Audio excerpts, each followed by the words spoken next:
Urea உரம் கொள்வன செய்ய வேண்டிய நிலை இருந்தாலும் அரசாங்கம் மானியம் கொடுக்கின்ற விஷயம், அதிலும் ஒரு 50% தான் மானியம் கொடுக்க முடியும். அதுக்கு அப்பால் இவற்றை கொள்வன செய்வதற்கு கூட சந்தையிலே உரத்தை பெற முடியாத நிலையில் விவசாயிகள் தவித்துக் கொண்டிருக்கிறார்கள். இதற்கான தீர்வை அரசாங்கம் பெற்று தர வேண்டும். இன்று நாங்கள் விவாதிப்பதற்கு இருக்கின்ற விஷயம் மத்திய வங்கியின் அறிக்கையாக இருந்த போதிலும் கூட இது சம்பந்தமாக ஒரு சில விஷயங்களை அவசியம் கருதி நான் இங்கு கூற வேண்டிய நிலைக்கு தள்ளப்பட்டிருக்கிறேன் என்பது. දොස්තර උපාලි පණිලගේ නියෝජ්‍ය මහත්තුමා කතා කරද්දී අපගේ මේ මෑතකදී සිදු වුණු දිත්වා සුලිකුණාටුව පිළිබඳවත් ඒකේ වෙච්ච අලාභය මීට පෙර සිදු වුණු සුනාමි ලාභයට වඩා 3-4 දුනකින් වැඩි කියන එකත් ඒ පිළිබඳව තමන්ගේ ආණ්ඩුව හරි ආකාරයට කටයුතු කරනවා පිළිබඳවත් නොයෙකුත් කතා මෙතන කියන්න පටන් ගත්තා. නමුත් ඇත්ත වශයෙන්ම එතුමා කියන පරිදි ආණ්ඩුවෙන් මිලියන 500ක් නෙවෙයි මිලියන බිලියන 700කට වඩා මේ පිළිබඳව මුදල් වෙන් කරලා තිබුණත් තාම ප්‍රගතියක් නැති තත්ත්වයක් තමයි අපි දකින්නේ. මම උදාහරණයක් ගන්නවා නම් මහනුවර දිස්ත්‍රික්කයේ අලාභයට පත් වුණු පාසල් අතරේ පාසල් වල ගොඩනැගිලි 57ක් විතර සෑහෙන ප්‍රශ්න වලට මුහුණ දෙන්න සිදු වුණා. ඒකෙන් පාසල් 25ක් වෙන තැන්වලට ගෙනියන්න තීරණය කර තිබුණා.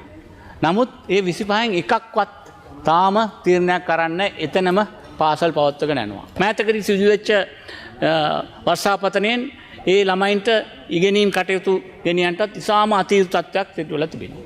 මේ පිළිබඳව මෑතකදී ජනාධිපතිතුමත් පැමිණිලා මහනුවර දිස්ත්‍රික් කාර්යාලයේදී සාකච්ඡාවක් පැවැත්වුවා. ඒ සාකච්ඡාවේදී අපිට අර පුද්ගලික අලාභ පිළිබඳව තියෙන ගනුදෙනු පිළිබඳව කතා කරන්න සිදු වුණේ. ඒකෙත් මේ NBRI ආයතනයේ වාර්තා ලබා දීම තාමත් ප්‍රමාදයි. මාස 6ක් පහුවෙලා ඉවරයි. ඒ පිළිබඳව පෙරදින විශ්වවිද්‍යාලයේ අනෙකුත් භූ විද්‍යාංශයේ නිලධාරීන් එකතු වෙලා මේක කරනවා කියලා කිව්වට තාමත් කරලා නැහැ. ඒ වගේ මේකේ අර අකාර්යක්ෂමතාවය පිළිබඳව විශේෂයෙන්ම සුලිකුණාටුවෙන් පස්සේ ඇතිවෙච්ච මේ ප්‍රශ්න පිළිබඳව පාසල් ගණනාවක්.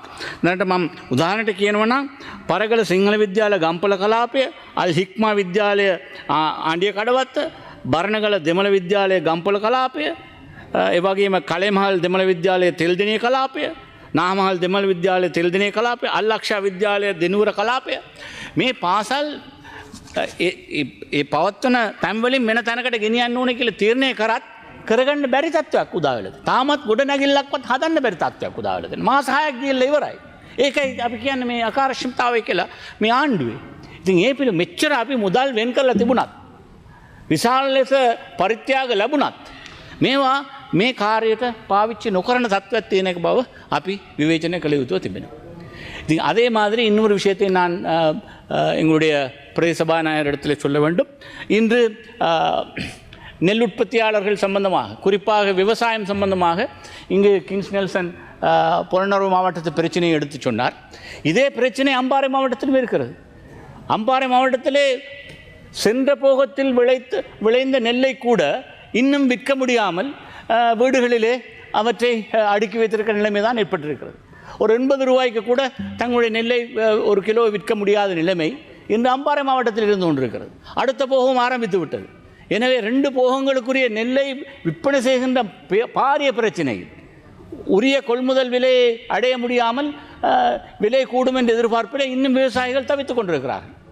இதற்கிடையிலே தான் இந்த மானிய விலையில் வழங்குகின்ற உரம் சம்பந்தமான பிரச்சனை மிகப்பெரிய பிரச்சனையாக மாறி இருக்கிறது. உலக சந்தையிலே உரத்தினுடைய விலை கூடிவிட்டது என்பது நியாயம்.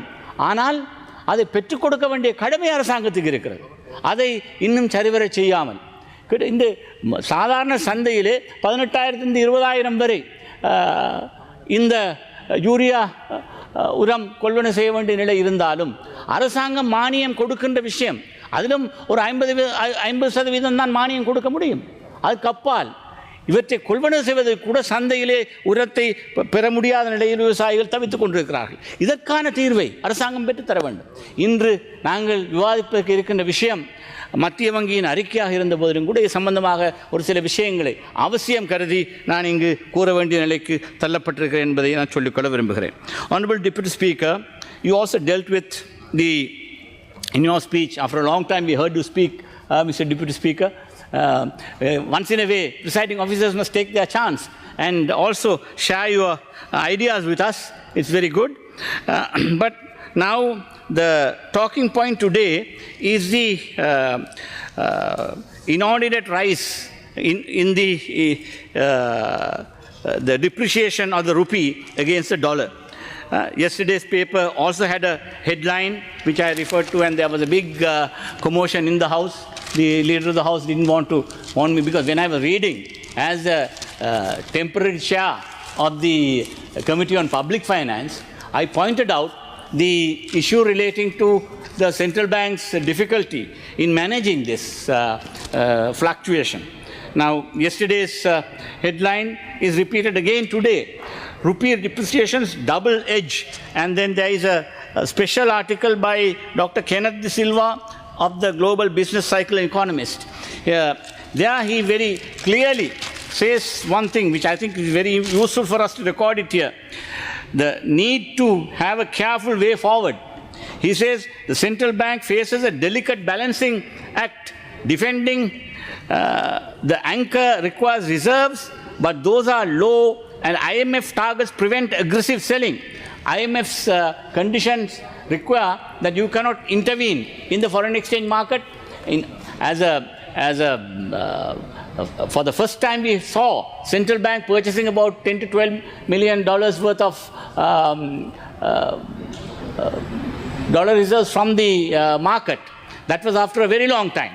But then they have now given it up. That is why now there cannot be an intervention. They can't print money. That also is bound by the new Central Bank Act. We have brought in we have given them independence. So the governor had made a very clear position regarding all this. Now, allowing depreciation without intervention expands money supply and credit, fueling inflation and thus warranting tightening cycle for shocks caused by depreciation due to external imbalances and the lack of USD cash flows. We call that in economic terms stagflation.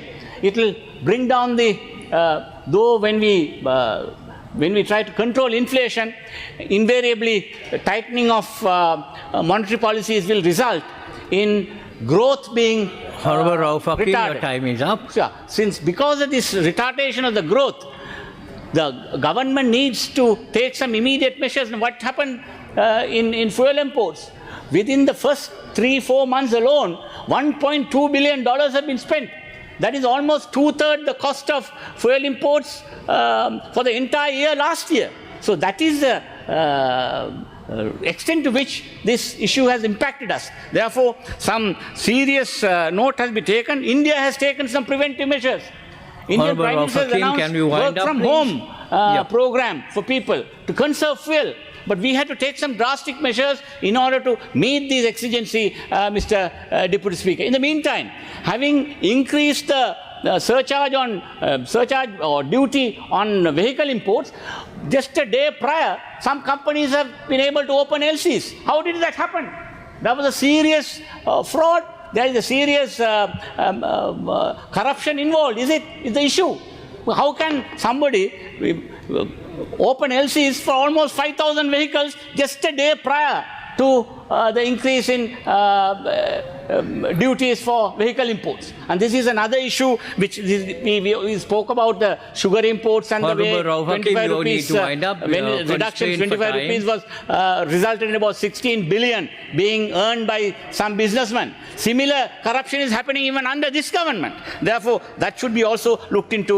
Having said that, I conclude. Thank you. Honorable Ranga Gunasekara, you have 11 minutes to speak on today's debate. மேலதிக செய்திகளுக்காக எமது YouTube தளத்தை subscribe செய்யுங்கள்.